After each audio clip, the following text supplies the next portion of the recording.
All right, I'm going to explain this. This is, I'm learning. You'd think by now I'd know, but so maybe 15 years ago, maybe even more, maybe like, yeah, this was like mid 2000s, maybe close to 20 years ago. I bought a Burl B2, the 2-channel converter. Awesome converter, awesome converter. And that has been going in, it was going in something else for a long time, some sort of 8 bridge, but the last like 10, 15 years, 10 years, 15 years, it's been going in AES EBU. So, because of the way my console was set up back in the day and printed, I used to print my mixes into the B2. So what I did was, on my converters, which at the time were 16 by 16 Apogees, I would go into the hardware and I would set up the AES EBU on for channel or track 1 and 2. So then 1 and 2 were the Burl, and then 3 through 16 were Apogees. Is everybody following me? I've continued with that. Like 3 years ago, I completely redid everything. I bought the Avid HDIO 16 by 16, set up the Burl as 1 and 2. But what I've been dealing with for the last 15 years is that I have like a 500 series rack of 8 pre's that is numbered 1, 2, 3, 4, 5, 6, 7, 8. And then under that I have a BAE 1073 two channels. So that would be 9 and 10. Just I'm telling the story. You got to hear this. So 1 through 8 is, APIs and A designs and all this stuff. And then 9 and 10 are my BAEs. But here's the thing. Because 1 and 2 was the Burl B2, my basic configuration for like multi-miking, I can't, if I'm tracking a guitar and I've got like 2 amps or 2 cabs and each cab has 2 mics on it, I can't have like 2 of them going into like the Avid converter and then 2 of them going into the Burl converter, because there's a time differential with the Burl. I guess it's going in AES EBU. It's only slightly off. Doesn't really matter, but it is off. So it's great for like vocals, plugging the Axe-Fx straight in, DI bass, or great for guitars if you're just running one track, like one mic or 2 mic. But if you're going to do the multi-mic, it's no good. So I've got the whole desk configured to be always running. So check it out.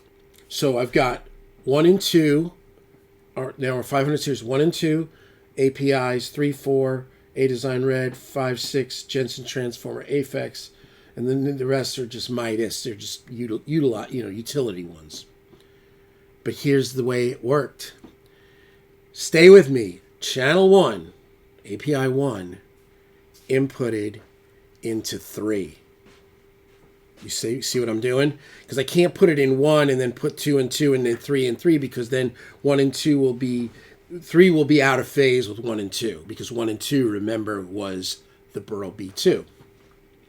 So it has been a thorn in my side for well over a decade. It's bummed me out. My patch bay is always like cockeyed, and then if I try to add this, I gotta, what am I gonna, and how am I gonna use the B2? Like, whatever.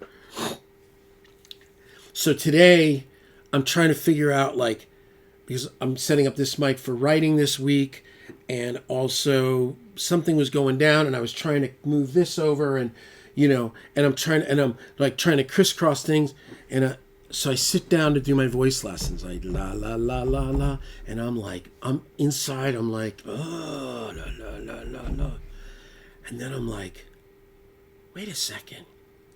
That hardware window where I set it up for AES EBU, it's got 1, 2, 3, 4, 5, 6, 7, 8, blah blah blah.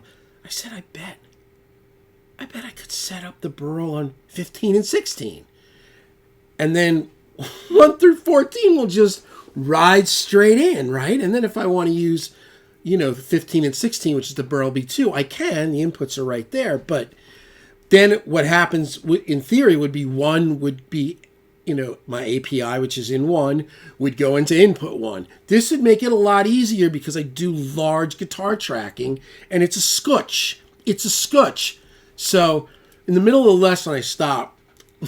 I tell my poor student my story, which, she's just a human being. Like, she's like, oh, okay, cool. She's real supportive, but, this story, this is nerd stuff. So I go like this.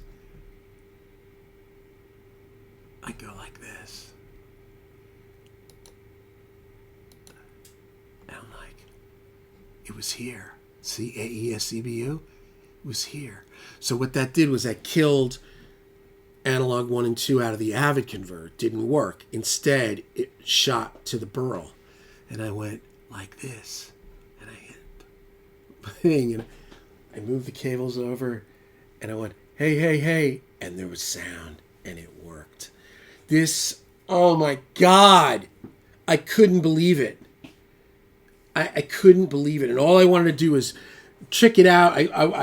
Now I have 10. So I can't even explain how great this is. Here, I'll show you a picture. Look at this. I don't know if you can see it. I don't know if you can see that, but now 1 is in 1, 2. Because before they were all like, they all went, 1 went over to 3, 2 went over to 4, 3 went over to 5. Like, it was just not cool. So anyway, God, look at that. I just, oh man, that's a win. In the world of, things being complicated, owning a studio, having kids. What are you doing, Schmoops? He's on a game. Anyway, but I just want to share that. I don't know. What do we call this movie or this video? The Amazing World of Gumball? Oh, yeah. I like that show. You think we'll call it that? Maybe we'll call it that. Anyway, I'm going to pick up my good buddy Eric from the airport. He's from LA and he's into Alice in Chains, man. And we're gonna run down some tunes and he's gonna do singing for a few days. Then Rob Chandler's coming out Thursday night. And Friday, Saturday, Sunday, we are writing songs. And we're going to finish some tracking, and it's going to be so much fun. And tomorrow, I'm going to look at a special amp that may be like something that would be positive for the studio. No crazy, no metal stuff, really. Like something for what I do. So I'll let you know. But there it is. Look at that.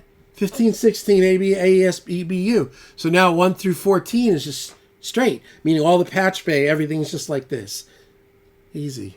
I'm almost thinking of testing it and just maybe getting rid of the Burl. I mean, the Burl's great. It does sound better, I think. It does sound better than the Avid. It sounds different. The new Avid HDIO that I have is absolutely phenomenal, though. Very tall, very 3D, very realistic. So maybe we'll even move that out. And then it'll just be 1 through 16. Baby!